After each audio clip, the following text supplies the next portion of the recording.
Oke, Assalamualaikum warahmatullahi wabarakatuh. Perkenalkan, nama saya Muhammad Zulfikar Rafiansyah. Saya dari Prodi S1 Sistem Informasi angkatan 2018. Nah, di sini saya mewakili dari teman-teman kelompok saya. Eh, saya akan memperkenalkan. Yang pertama di kelompok saya ada yang bernama Zidan Romandianto dan juga ketuanya yang pertama Algifar Abdul Ghaffar. Nah, kali ini kita akan membahas tentang atau menjawab sih lebih tepatnya tentang beberapa soal mengenai informasi dan proses bisnis pada studi kasus koperasi simpan pinjam. Langsung aja kita jawab beberapa pertanyaan. Kita mulai dari sekarang. Di sini saya akan menjawab beberapa pertanyaan. Yang pertama, jelaskan menurut Anda beberapa proses bisnis yang menjadi ruang lingkup proses bisnis dari organisasi yang dijadikan studi kasus di atas. Menurut kami, kegiatan usaha simpan pinjam ini adalah sebuah kegiatan yang dilakukan untuk menghimpun dana dan menyalurkan melalui kegiatan usaha simpan pinjam dari dan untuk anggota koperasi. Jadi kegiatan proses bisnisnya ini ya lingkup dari koperasi itu sendiri. Jadi koperasi ini meminjamkan dan menyimpan dari anggota koperasinya tersebut. Proses bisnis pada koperasi simpan pinjam yaitu terdapat proses pendaftaran, peminjaman, dan simpanan. Proses tersebut biasanya dilakukan oleh nasabah dan anggota koperasi. Lalu kita berlanjut ke pertanyaan yang kedua. Pertanyaan kedua yaitu sebutkan dan jelaskan menurut Anda sumber daya perusahaan seperti apa yang dibutuhkan beserta kegunaannya oleh organisasi yang dijadikan studi kasus. Nah, di sini kami menjawab sumber daya manusia pada sebuah koperasi merupakan menggerak segala kegiatan yang dilakukan oleh sebuah organisasi. Nah, sebuah organisasi ini memiliki pergerakan yang dinamis dan harus dikelola secara manusiawi. Peran manajer sebagai penggerak, karyawan sebagai penghubung langsung antara nasabah dan koperasi dengan koperasi dalam aktivitas koperasi sehari-hari, dan nasabah koperasi sebagai customer koperasi. Lanjut ke pertanyaan selanjutnya. Pada topik konsep sistem informasi, bahwa sistem informasi membutuhkan data untuk diproses menghasilkan informasi yang memiliki nilai bisnis. Sebutkan dan jelaskan data dan informasi seperti apa yang dibutuhkan oleh organisasi yang menjadi studi kasus sehingga nantinya akan memiliki nilai bisnis yang dihasilkan oleh sebuah sistem informasi. Nah, di sini kita sudah mencantumkan beberapa kebutuhan sistem yang dikelompokkan dari kebutuhannya dan jenis kebutuhannya. Di sini kita bisa lihat ada tiga kebutuhan, yaitu ada kebutuhan input, output, dan proses. Nah, kebutuhan input, output, dan proses ini dikelompokkan lagi dari jenis kebutuhannya. Jadi kebutuhan input ini mencakup 6 jenis kebutuhan, yakni ada data anggota, ada data nasabah, terus yang selanjutnya ada data pengajuan peminjaman, yang keempat ada data hasil survei, kelima ada data pinjaman, keenam dan yang terakhir data simpanan. Lalu yang kedua, kebutuhan output. Nah, di sini kebutuhan output ini biasanya bentuknya sebuah laporan atau hasil. Di sini ada dua jenis kebutuhan, yaitu laporan peminjaman dan juga laporan simpanan. Lalu lanjut ke kebutuhan ketiga, yaitu kebutuhan proses. Di sini ada 6 jenis kebutuhan. Yang pertama adalah mengelola data anggota, mengelola data nasabah, mengelola data pengajuan pinjaman, mengelola data hasil survei, mengelola data pinjaman, dan mengelola data simpanan. Oke, ke pertanyaan selanjutnya, jelaskan sistem yang sedang berjalan saat ini as is untuk studi kasus yang telah ditentukan. Jadi selama ini semua proses pencatatan mulai dari pendaftaran, transaksi pinjaman, simpan yang dilakukan secara manual di kertas ataupun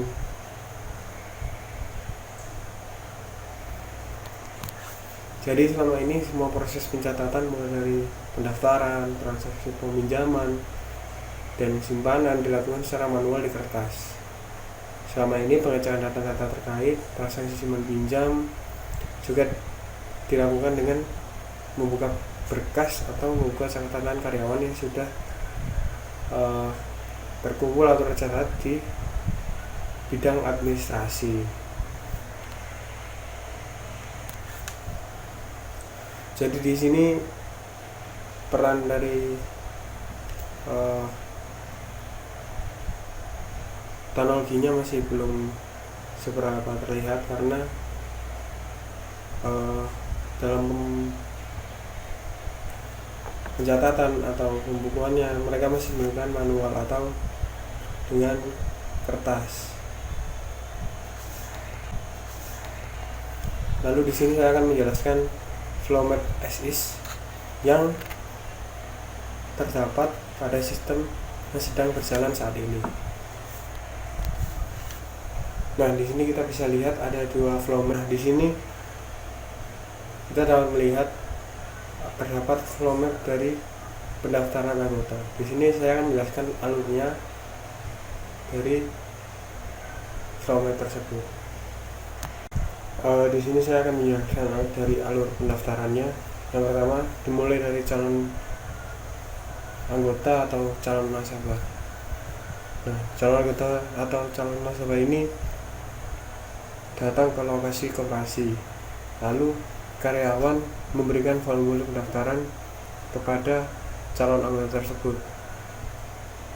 Nah, calon anggota ini nanti disuruh untuk mengisi formulir tersebut dengan lengkap dan menyerahkannya kepada karyawan koperasi.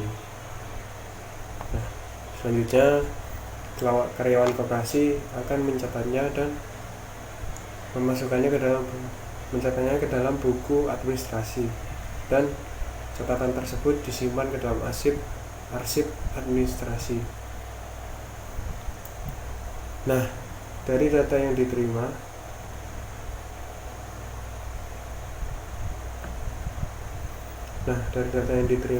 karyawan koperasi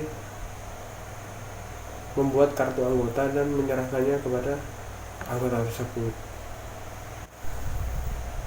Nah, untuk alur simpannya, di sini anggota atau nasabah yang sudah terdaftar memberikan kartu anggotanya atau kartu nasabahnya dan sejumlah uang yang akan disimpan ke dalam koperasi tersebut. Lalu karyawan akan menerima uang dan kartu anggota tersebut lalu mencocokkannya dengan catatan administrasi yang telah diarsipkan oleh karyawannya. Nah, jika kartu dengan catatan administrasi tidak cocok, maka uang dan kartu anggota akan dikembalikan ke anggota dan selesai. Lalu jika kartu dengan catatan administrasi yang cocok, maka karyawan akan memproses permintaan anggota dengan mencatat jumlah besaran simpanan ke dalam catatan administrasi dan menyimpannya kembali ke arsip. Nah, di sini petugas juga akan membuatkan bukti penyimpanan dan bukti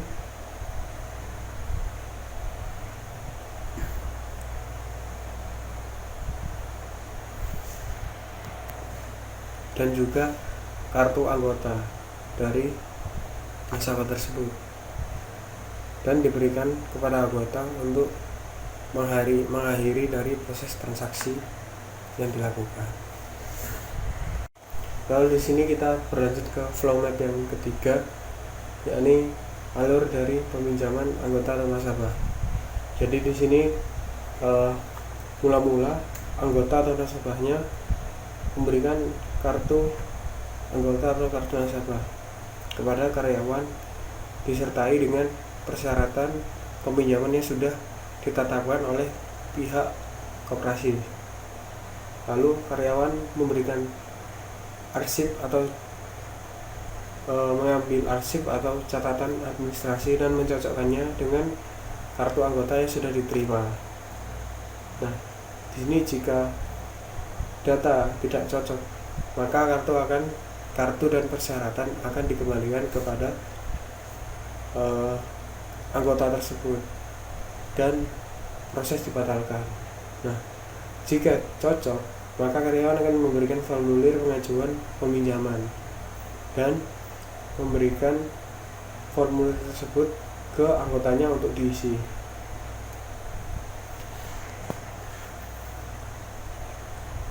Nah, formulir yang sudah diisi tadi diberikan kepada karyawan koperasi.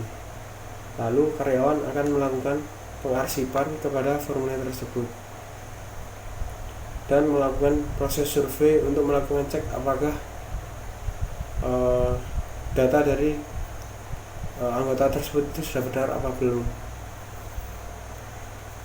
Nah, setelah proses survei berakhir, karyawan akan merekap hasil survei dan dokumen hasil surveinya tadi dimasukkan ke dalam arsip untuk disimpan dan diberikan kepada ketua koperasi untuk dilakukan proses peminjaman. Nah, di sini ketua koperasi membuka arsip data dan peminjaman dan menentukan apakah hasil surveinya itu dan data peminjaman disetujui oleh koperasi atau tidak. Nah, jika tidak disetujui, maka karyawan akan diberitahu untuk menolak peminjaman dan karyawan akan memberikan kartu dan persyaratan peminjaman dan selesai, transaksi dibatalkan. Nah, tapi jika disetujui, maka ketua koperasi akan mencatat besaran nominal yang disetujui dan menyimpannya di arsip.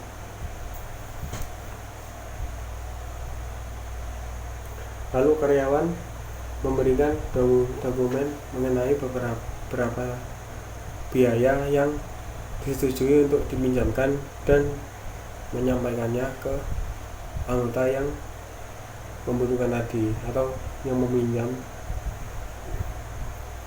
berapa sih nominalnya yang mereka setujui. Lalu jika anggotanya tidak setuju atau tidak sepakat dengan dana yang disetujui, maka kartu anggota dan persyaratannya akan dikembalikan dan selesai, hasilnya dibatalkan. Lalu jika anggota setuju, maka karyawan akan melakukan pencairan uang dan membuat bukti pembayaran. Nah, uang, bukti pembayaran, dan kartu anggota diserahkan kepada anggota setelah proses tadi dan proses peminjaman selesai. Nah, kita lanjut ke pertanyaan selanjutnya. Jelaskan sistem baru 2B yang diusulkan berdasarkan studi kasus yang dipilih sehingga menjadikan bisnis proses model yang efektif dan efisien.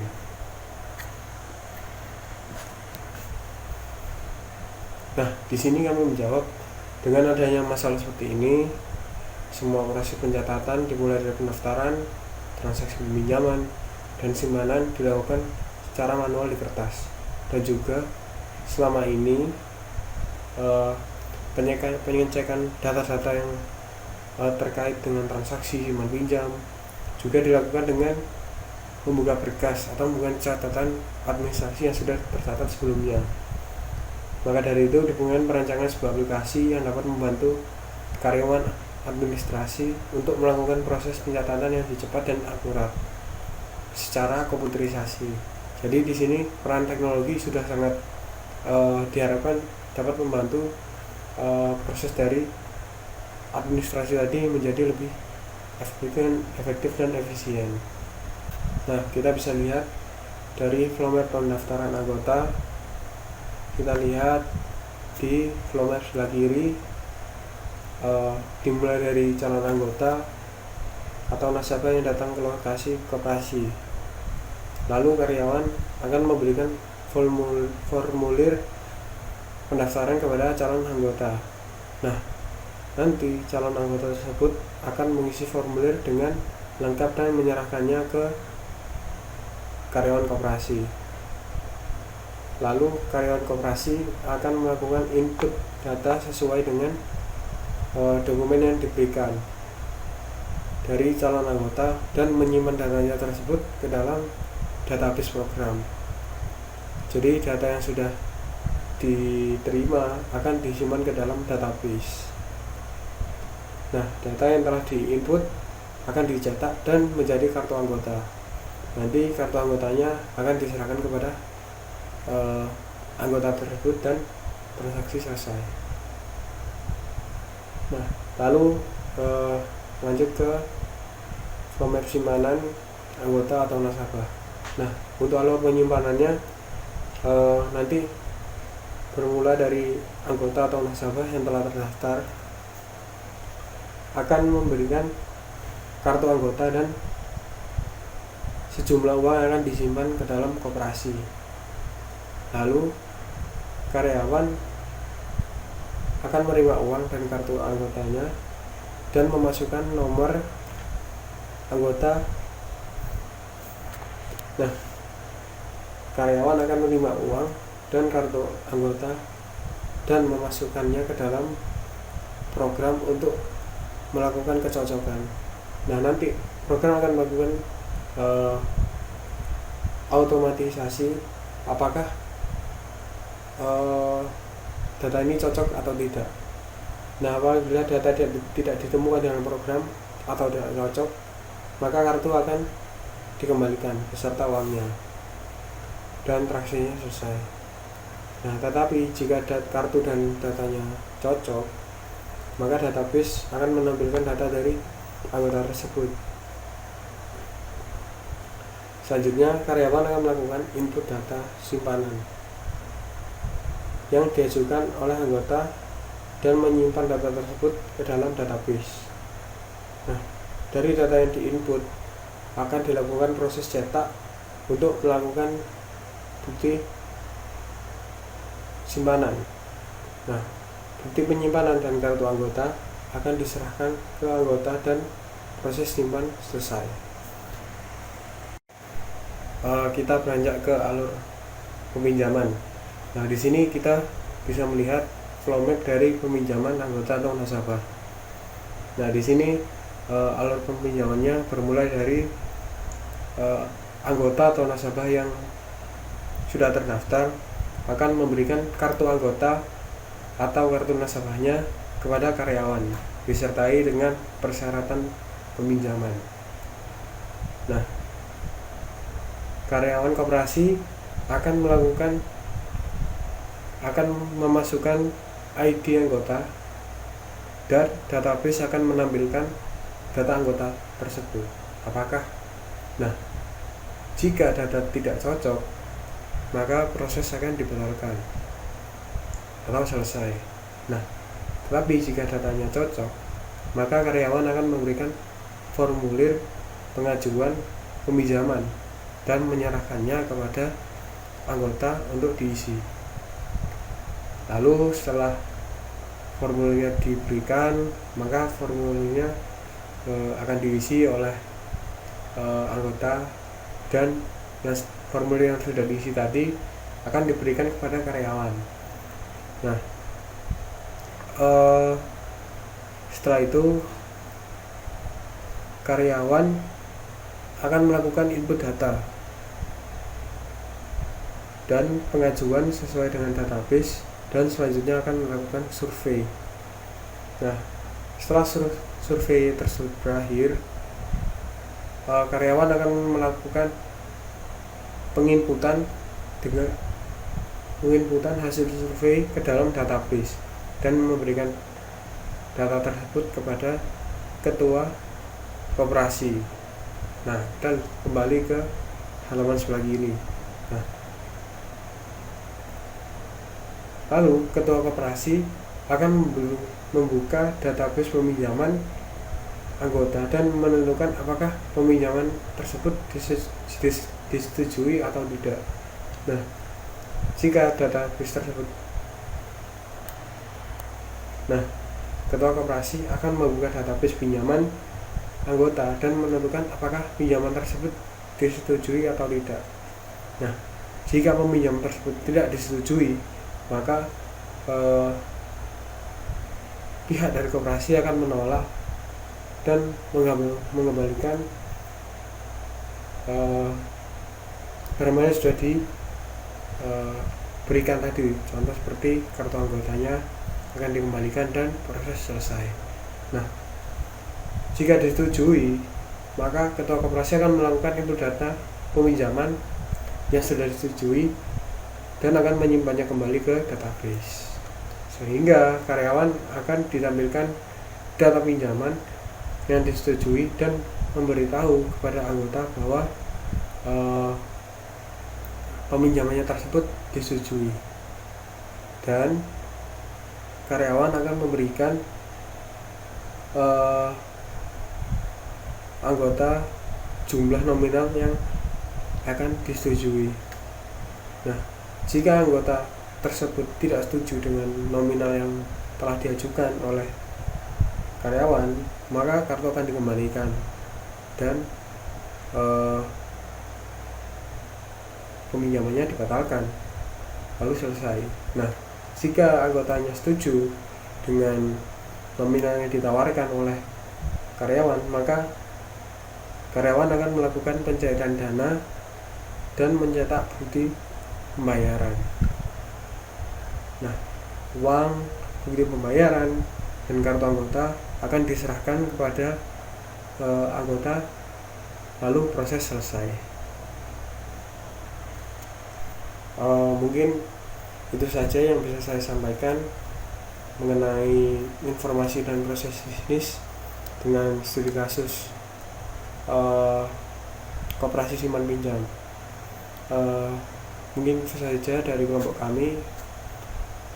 Apabila ada salah-salah kata atau perlakuan dari saya sendiri ataupun dari teman-teman saya yang sudah menyusun PowerPoint ini, saya mohon maaf. Wassalamualaikum warahmatullahi wabarakatuh.